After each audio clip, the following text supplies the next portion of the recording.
Moving on, Marks and Spencer has posted its worst financial figures for 3.5 years. Like-for-like sales in the UK were down 2.8% in the 3 months to June. M&S managed to sell more food than the same period last year, but non-food sales slumped by nearly 7%, with women's wear hit particularly hard. And Kate Bostock, in charge of non-food sales, quit the company today. Well, with us now are Maureen Hinton, who is a senior retail analyst at Verdict Research, and Ana Santi, a deputy editor at Drapers, the fashion industry magazine. Maureen, we know that we're in a double-dip recession. We all know that the weather has been terrible. Is there more to it than that in these poor figures for Marks and Spencer's? Yes, I think there is. What we found is that M&S was the place to shop in the 1990s. It really dominated the clothing market, and really its market share has been in decline since then because the competitive landscape has changed. We found other places that we can shop. The supermarkets are much more dominant.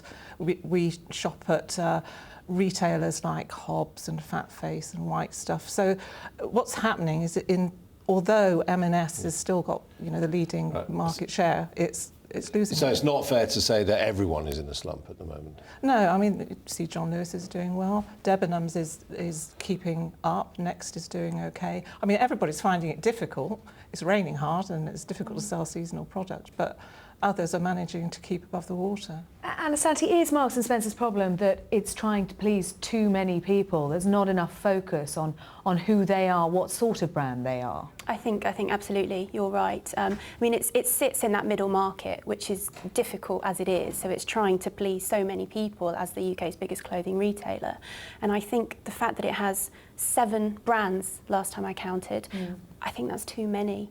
The consumer doesn't really know what it stands for anymore. No, I think when you walk in, you don't really know which of those brands is being targeted at you. Exactly. And that's confusing, isn't it? And there's a shopping experience. Absolutely. Are you limited? Are you autograph? I think, when Limited first launched, for example, I thought it was fantastic. It was a more trend-led, more design-led brand.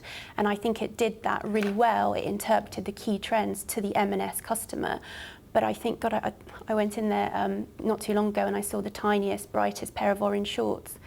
I don't really know who's going to buy that. Well, what should we make of Kate Bostock leaving? Because not so long ago she was actually being courted by ASOS and she may still go there.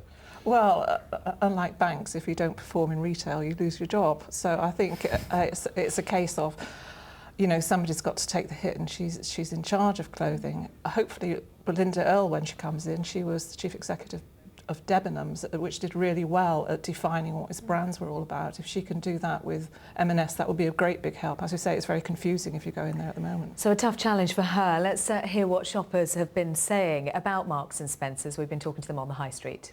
I think I buy my underwear from there mainly, but and tights. But it's more for my mum. I just haven't really thought about shopping Marks and Spencer's. My nan does. It's for my mum. Like, if I go ever there, I would go there to buy for my mum clothes. But for me, I think it's a bit, I don't know. It's a bit for older people, I think. It's not for me, really. Ana Santi, that doesn't bode well, does it? Everyone's saying it's for my mum or my gran. And as you say, M&S trying to do small orange hot pants. Exactly. But I was scouring the press this morning, actually, to see what people had said. And there was one lady in her mid-70s, I think 75, that was quoted as saying that it was too old for her. So, I think that's a problem. She was talking about the Classics collection, which is one of the 7 sub-brands. And they need to address that as well. I mean, they do great things like elasticated waistbands, for example, but you can still make the product look great. I mean, what has expanded massively at Marks and Spencer has been the food section. I mean, is there a possibility that they could just, take on Waitrose, as it were, and abandon clothes? I think that'd be very difficult for them to do because they're not a full food offer. And Waitrose is just opening stores like nobody's business at the moment. So I think that would be very difficult for them to do. The food market is very competitive. Financial services is also a big market for Marks and Spencer's, isn't it? They announced the M&S bank. I think the brand is very trusted and has been very loved, and that's the danger, that we stop loving M&S. OK, then be a shop doctor. What should they do? God, I think they need to look at those sub-brands and decide which are working and which aren't working, and look at consolidating that a little bit more. I think there's too much there. They need to think about who their customer is and target those sub-brands accordingly. It's too confusing at the moment. Maureen.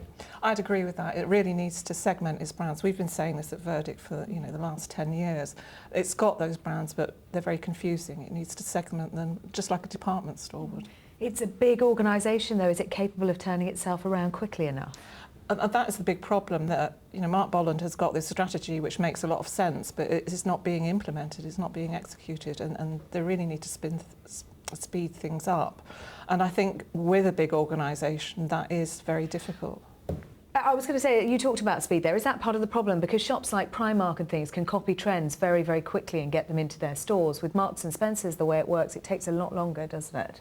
Well, I think they can still react to trends, and they have been. Do they do that quickly enough? I think they probably do. I mean, they've been having stock issues, actually, which has been a problem that Mark Bolland... They don't seem to have the confidence there, do they? Exactly. I mean, one of those shoppers mentioned underwear. Jeremy Paxman, of course, had a famous go at the men's underwear for not being what it used to be. Do we need Marks and Spencer in our high street? I mean, would it be missed? I mean, I believe Next is now bigger than Marks and Spencer in capital terms. I mean, would it be mixed if it went, Maureen? I think it would be missed because it's got more space than anybody else in clothing, so it definitely will be missed. And I think it still has a place in consumers' hearts. But the trend is that if it carried on like this, it would be, it would disappear. What do you reckon? Would you miss it? I think I would. I mean, we need to think about, at the moment as well, there's a lot of a trend for Britishness, and I think M&S should be in a place to capitalise on that as well. It's got this amazing heritage. I think it would be sad if it went away, and I think it can turn itself around, definitely. On that happy note, thank you very much. Thank you.